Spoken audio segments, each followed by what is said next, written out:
presenting the leaders of our community who make this country diverse and proudly call it home. Presenting the Khatarnak Army. Say hello to the personalities who have been making a mark not only for themselves but for the entire country. The warriors, the motivators and the pride. We bring to you our Khatarnak superstars. It's truly a pleasure to be here today. Absolutely, it's my delight. You're a wonderful anchor, Anshu. It's my pleasure. Thank you so much. So I'm truly anxious, like being a complete banker in itself, a complete lifetime of dedication. So how did you think of IT? When did you first realize that technology is the key to global change in banking? Though I'm an accountant by profession, I'm a qualified chartered accountant by profession, my passion was more towards technology. Early 80s, with the change in phase of financial accounting, bookkeeping, management accounting, financial engineering was playing a bigger role. The accountants are no more bookkeepers. They are value driven in terms of information analytics, and they have to interpret the information and support the decisions of the chief executive. So my passion was leaning towards technology. I thought it's appropriate to go for financial engineering. Mm-hmm. If you have the report selection in your hand, if you understand the computer systems, you can devise your own, design your own output to support the general managers or chief executives' decision-making abilities. And that was the precise reason why I moved into banking software. When I entered into banking, early confession was more towards, beginning to learn the banking software, the core systems, the characteristics, the subsystems, and the network topologies. And I want to understand all these dynamics so that I can influence the decision of the bank by creating report selection. Being a qualified accountant, I understand the balance sheet management in concept. And if I can create information tools, it will help for the bankers to take decision, whether it is products or channels or solutions from a customer point of view. What sort of reorganization required will be evident if you are producing informations which are concurrent and drive the policy changes or solutions in terms of products or channels from a chief executive point of view. And that was a starting point which gave me a bigger opportunity to be very close to corporate management and then moving forward. I see you wearing a cap on most of the occasions, and now you have added a new feather on your cap, that is the CEO of the Year award. So how does it feel being a man with million awards on receiving this new award? I think these recognitions are motivating you to better destinations. You lift your vision time and again. If you keep focusing on your sustainable performance, these awards becomes important but incidental to your progress. But you don't aim at awards or recognitions alone. You keep performing. It's important that your thought leadership should be scientific enough to bring in sustainability. It's not your mercurial performance. Your vision, as the Oriental saying goes, always, if you aim at short term, you cultivate flowers. If you aim at medium term, you cultivate trees. If you aim at long term, aim at eternity, you build humanity. Building an enterprise or corporate management is all about setting your long-term vision as a sustainable performer. And in today's context, it's much more meaningful to recognize with the change in phase of the world, change in phase of the financial service, you have to groom people for a global environment. It's globalization. It's digital governance again, with the change in phase of digital ecosystems. Keep recognizing the opportunities in terms of digital ecosystems. Obviously, your recognition gets incidental. Because if you aim at long term, if you think ahead of the competition, with the change in dynamics, you are able to adopt and redefine and transform your concurrent leadership. Results will come, recognitions will come, awards will come. Sir, you have made some crucial changes in the organization. You have brought in a paradigm change. So were those changes easily acceptable or it was hard to crack? That's part of the functional management, isn't it? When you're a corporate responsible officer, resistance to change is visible to you. You map them. When you progressively build the transformation, resistance is also factored into your timeline. Especially when you run a global enterprise with multinational risk, professional discipline, people have got different culture, different disciplines, but you have to unify them, and there has to be a process called vision convergence.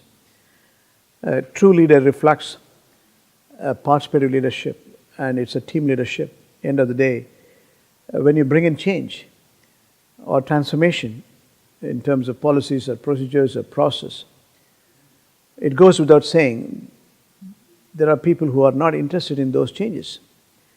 There are resistance which are to be recognized. And after all, it's a human substance to resist, because sometimes it may contribute positively to one set of group.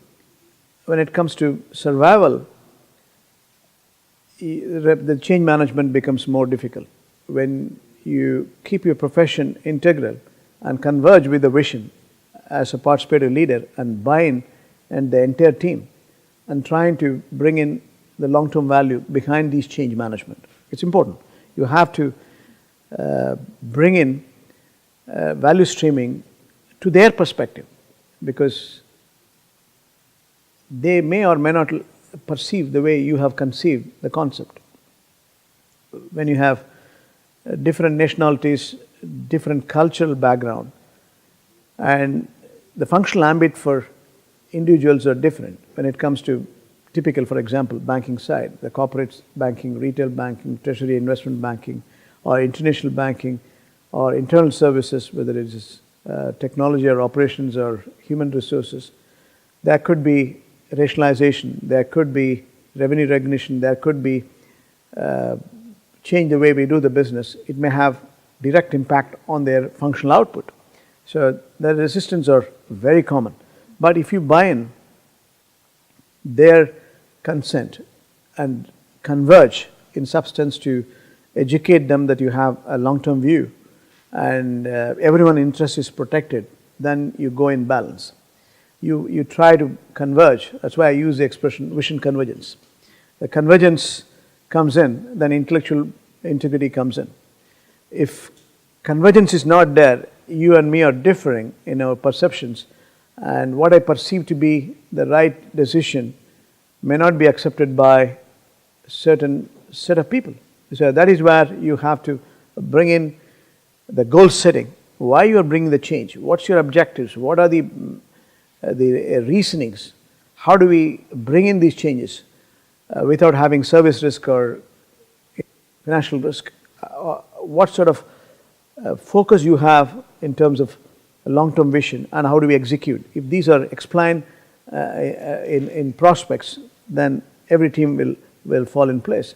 And today, as we speak, we have a multinational community. My CFO is a Australian, my head of international is a German, my retail head is a Qatari, my head of wholesale banking is an Indian. Name it. I'm just giving you the flavor of it, because this is very common.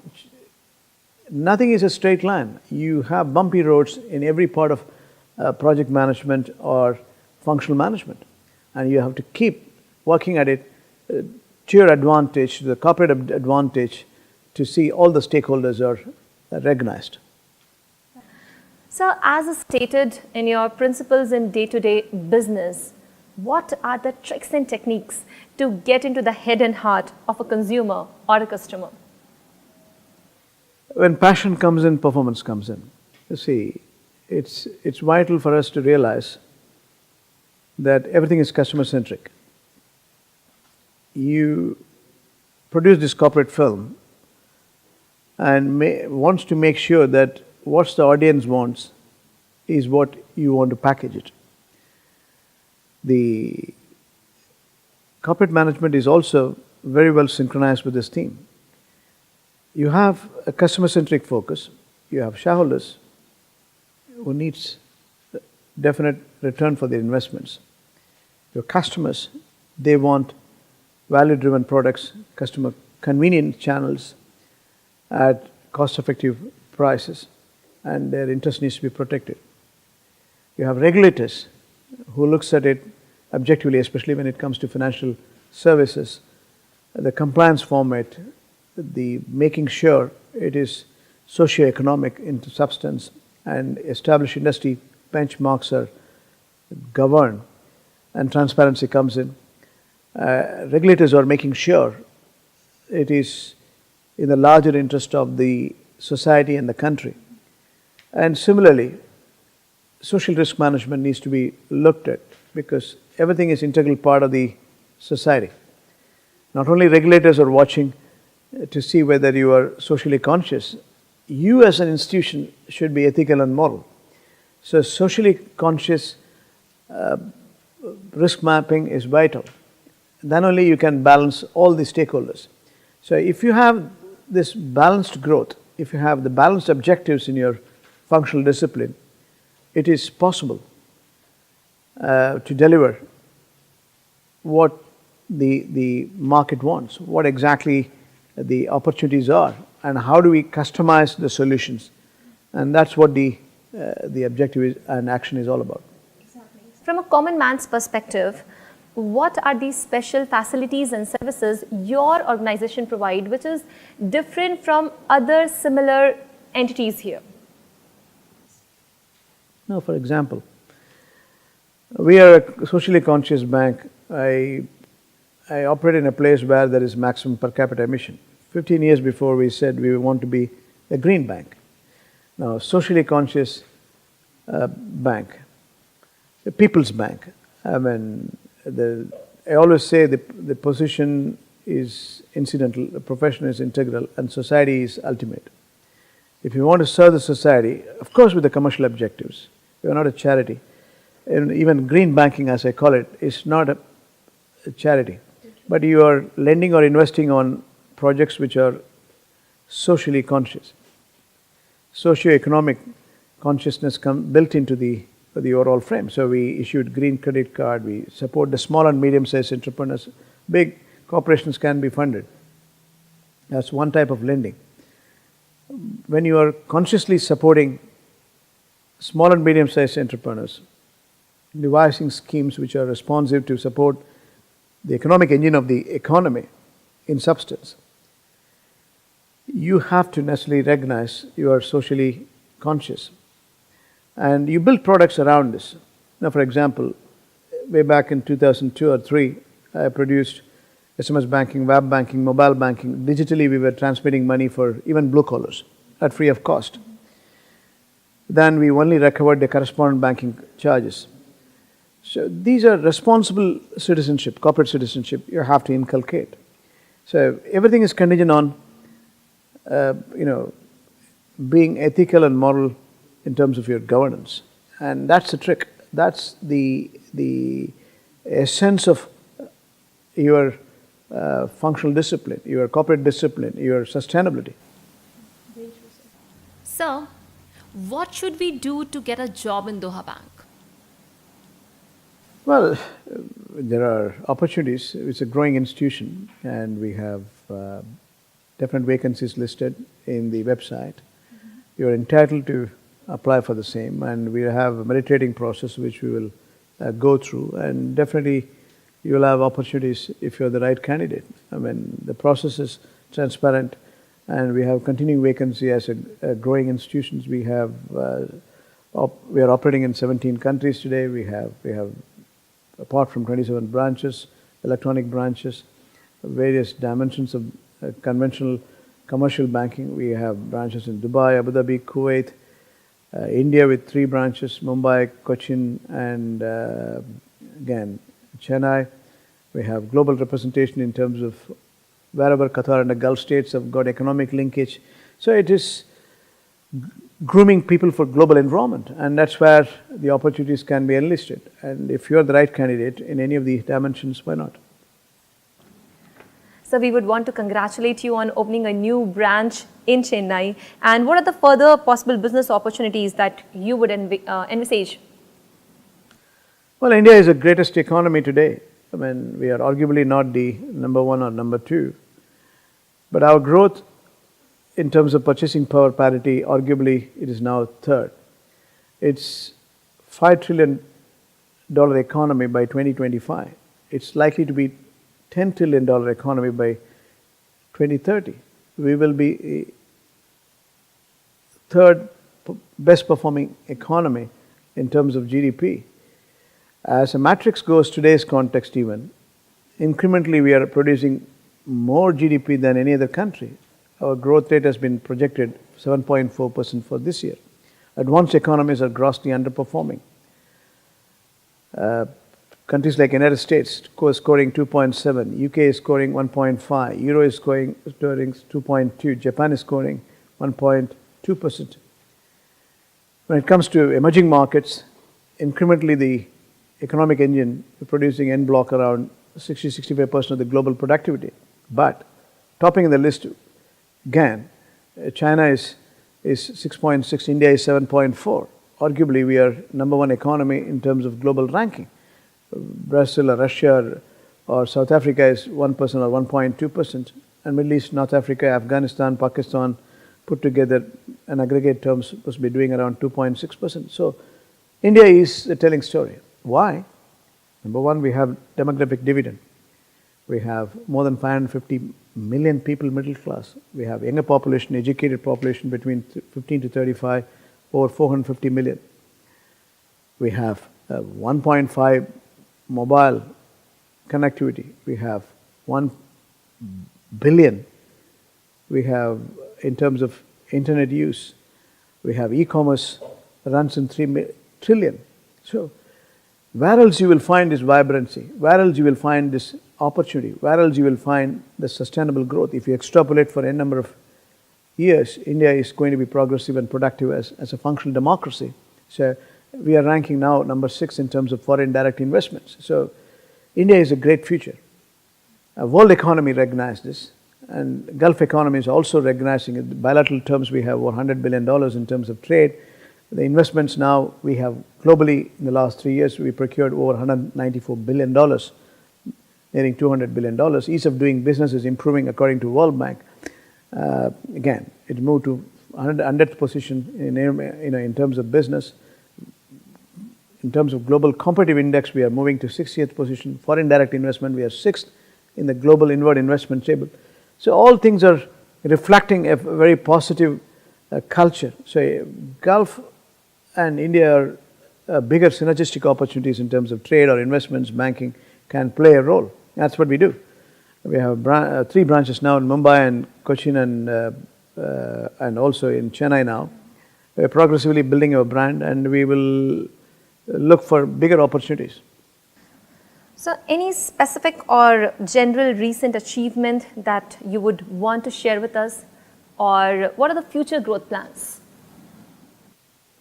Plenty. See, innovation is the key. We keep innovating products or channels or customer-centric tools.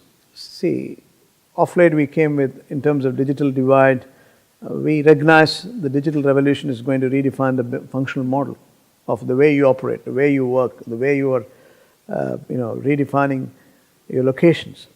People are no more location-centric, they are information-centric, they are not product-centric, they are customer-centric, solution-centric. So we have put My Book Qatar, we introduced, we have, products which are like ETF, exchange-traded funds, where you don't need to speculate on individual products. We are based on Qatar economic strength. We identify top 20 stocks. We are going to offer them, single bullet solution for investments in terms of pricing as well as liquidity, We have structured a very fine product for investments. Again, we have recently, for non-resident Indians, we have designed a product called estate planning and succession planning. I mean, it's important that people protect their money, their hard-earned money, whether you're an individual or entrepreneurs. They accumulate a lot of money living abroad or living here, and at the end of the day they want to have future generation to enjoy the value advantage. But there are cases where we have seen it is forgotten and they don't communicate. So we want to legally structure products. There are back home, their families are there, children are studying, they don't know how much the non-resident Indian has accumulated, what sort of investments, what sort of asset allocation he has got. How do we structure this to individuals whose families are living in India? How do we create a legal framework where they will have access to this wealth which has been the result of his hard work? So all these things needs to be tailored in a form which we have done, and it's a first kind product where estate planning and succession planning. After me, my children should get the value advantage. So that's how we tailored this product, especially for non-resident global Indians, over 30-35 million people around the world. This could be a better tool. That's what we have envisaged. We announced it in Chennai last week. So we keep innovating. There are plenty of products in the corporate side, retail side, treasury side. We are buying and selling gold bars. We are again, digital side, we have integrated online remittances, internet, mobile commerce we have introduced. With the first one 15 years before, we devised Doha Souk. It's an electronic marketplace where you can buy and sell your products, and customers can step in. You want to buy, sitting in India, an apparel from Qatar, or jewelry from Qatar, or want to give a gift sitting in New York to your friend, a pizza you want to send, or a gift flower you want to send to your friend on his birthday. You can do it by using Doha Souk. So these are constant regenerations. There's no end to these value creations. You have to keep bundling it, keep adding value with the changing dynamics and the market trend. What the customer wants, we'll keep innovating. It's so important to have one's family as his backbone to attain success. How much can you correlate to this as a successful banker and a businessman? Everything is confined to your family relationship. Start with my mother is my inspiration. My father's ability to articulate solution and thinking power is what thought leadership is what I learned from him. So, as the saying goes, my parents are my God. Mata Pita Guru Devam. This is what I always said.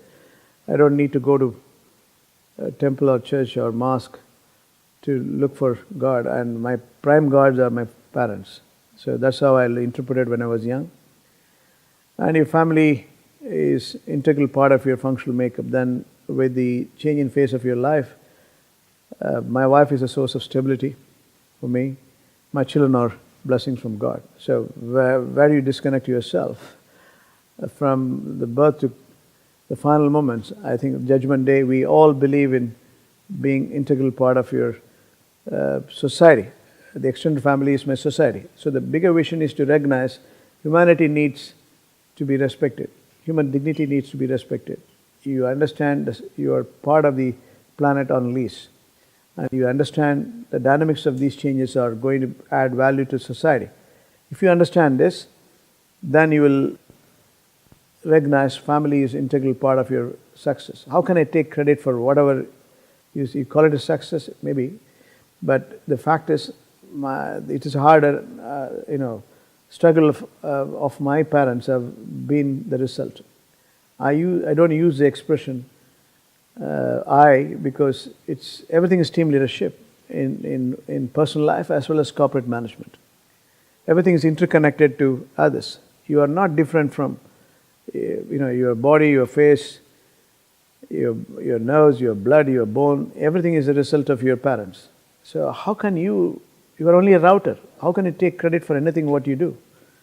If you believe in that, the rest are all incidental, that the word I doesn't exist. Everything is a team leadership.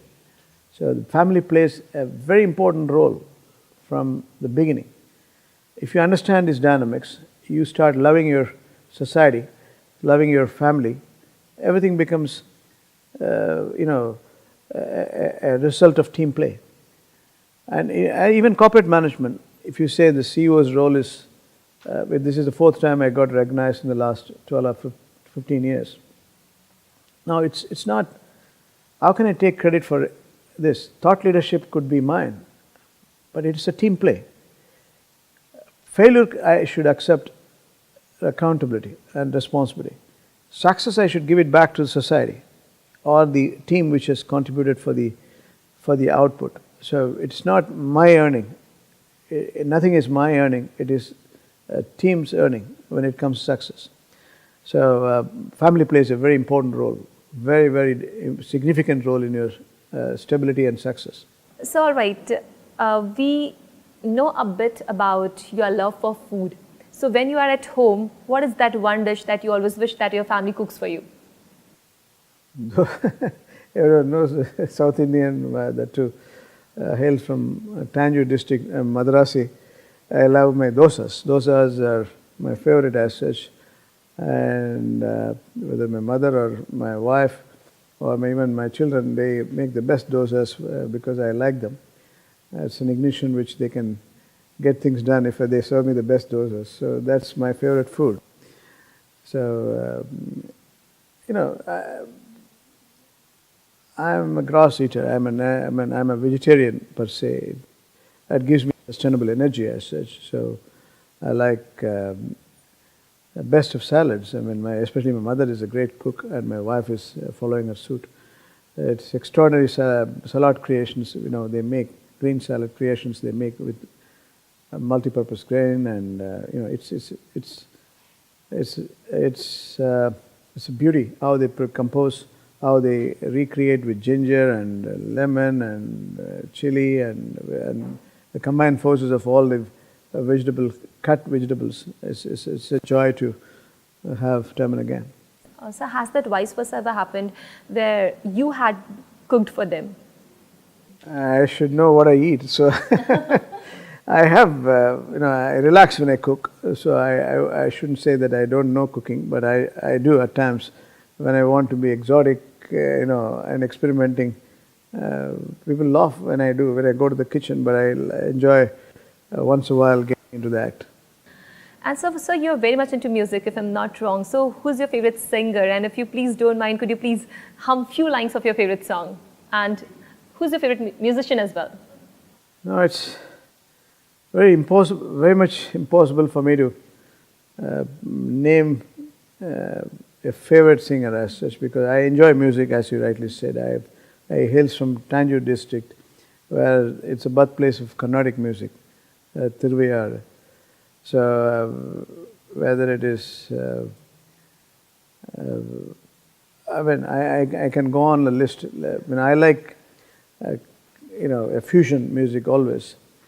And people like Jesus, who knows Carnatic as well as Cine songs, could be an inspiration. And I have seen him for many years listening to Carnatic as well. And I called him and honored him in my house 5 years before, when he was completing his 50th year in Doha as such.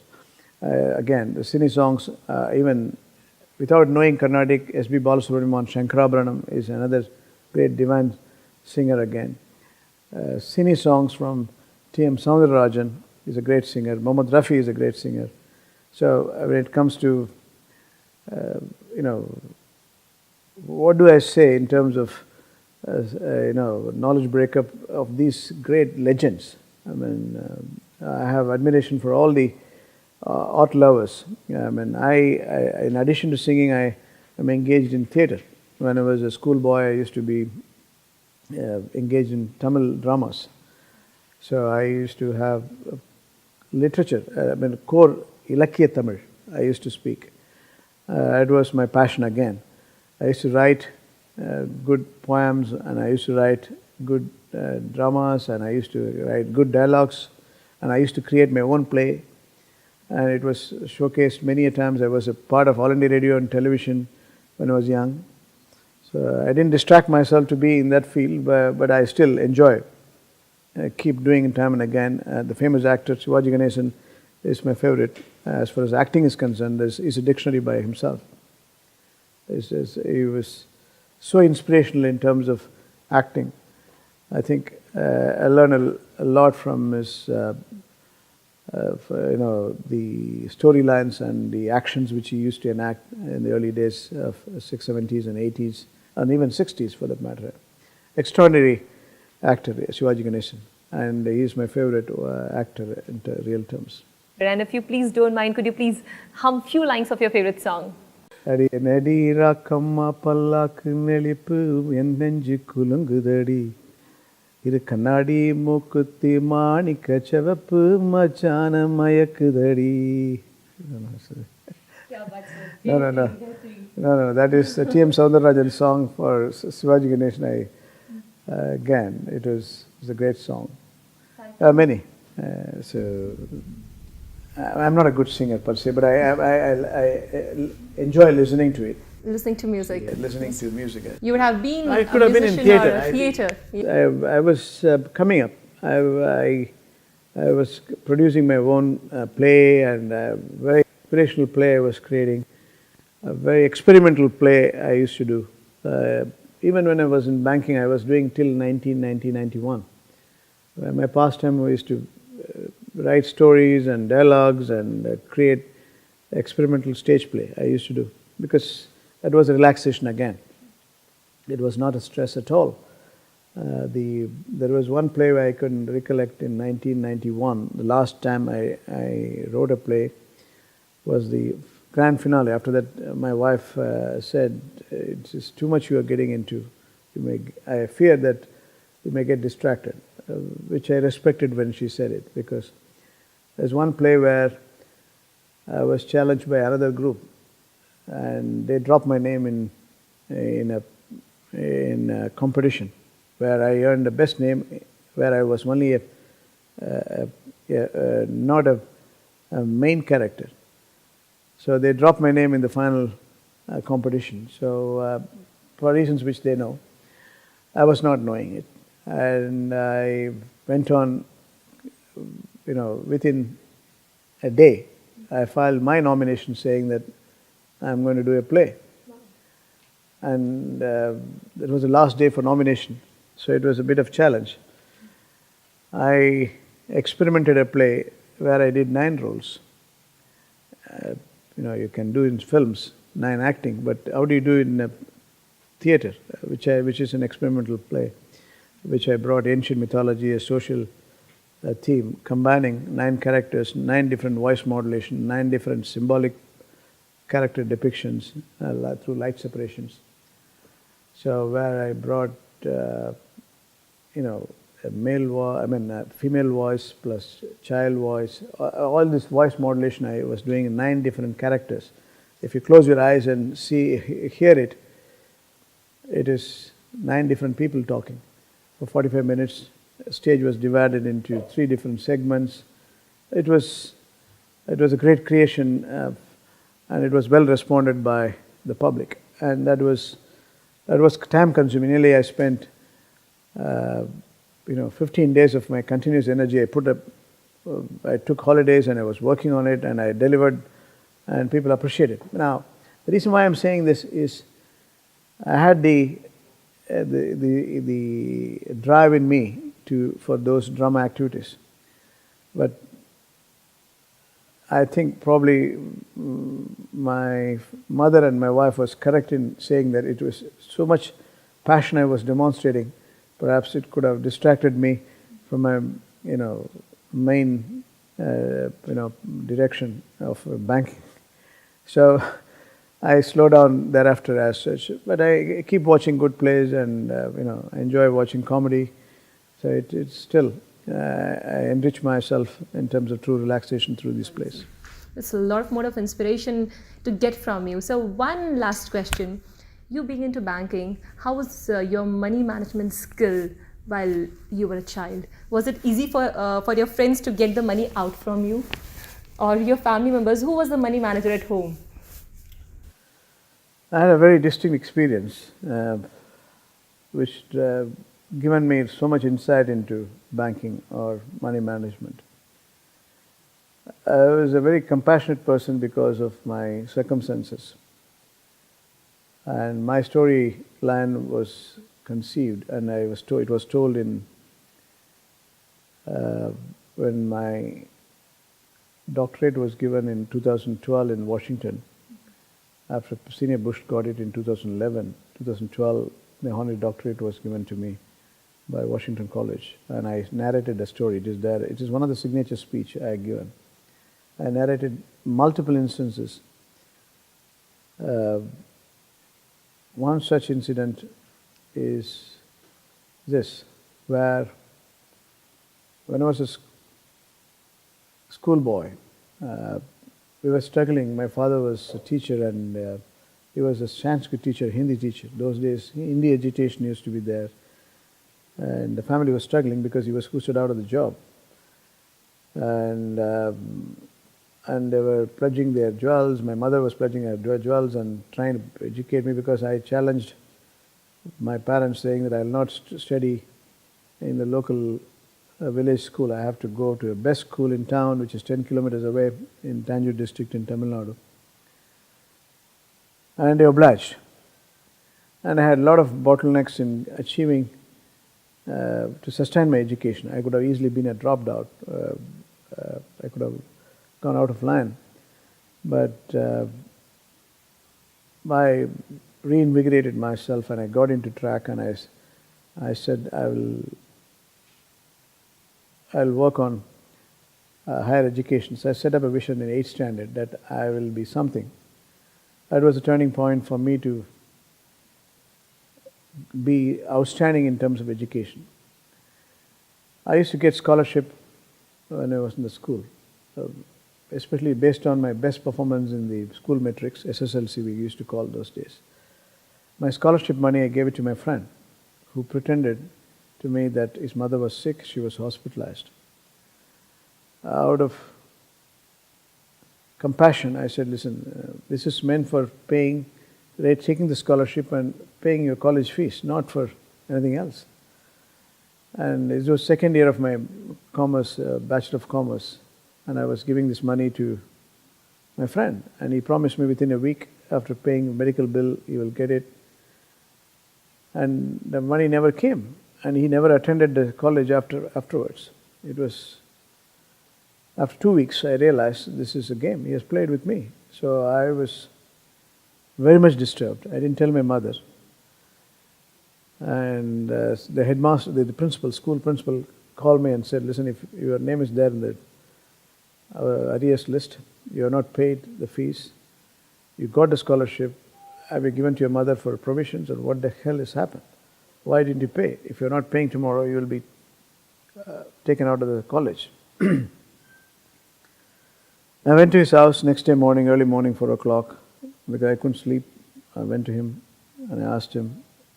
He was not there. His father opened the door, and I said, I'm so and so. Oh, you are the one. I was looking for you. On what basis you gave me the money? Gave him the money. I said, what happened? He ran away. Sir, he said his mother is not well, so I need to pay the fees. I said, what? His mother is sleeping inside. She's sleeping inside. You are being fooled. Don't you know character, capacity and capital is required? You're a commerce student. Money lending is not, you cannot just give away money like this. Now how will you pay the school fees, rather college fees? What recourse do you have? I said, I don't have anything. And he said, okay. He went inside the house and brought a camera. He said, sell this and pay. I said, it's not enough. I said, you take the cycle also with you. So I said, this is banking. When money lending is, or investing is, one has to be prudent. The lesson learned was worth it.